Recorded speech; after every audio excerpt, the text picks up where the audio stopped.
hello. This is Kyla from Healthcare Benefits. I'm doing good. Thank you so much for asking. So anyway, I am calling and you are eligible, sir, from the Medicare itself. Okay? Okay, so sir, is this correct, sir?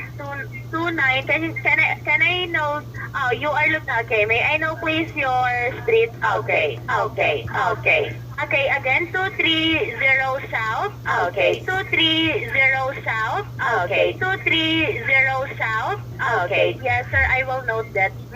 Thank you. So, sir, again, since you have a Medicare Part A and Part B, can you please confirm to me your Medicare number or your Social Security number? What would you need my social security number for? That's just crazy. You shouldn't ask for that over the telephone. People will think you're a phone scammer. Oh yeah, I understand that, but I need your Social Security number because I need to put in your COVID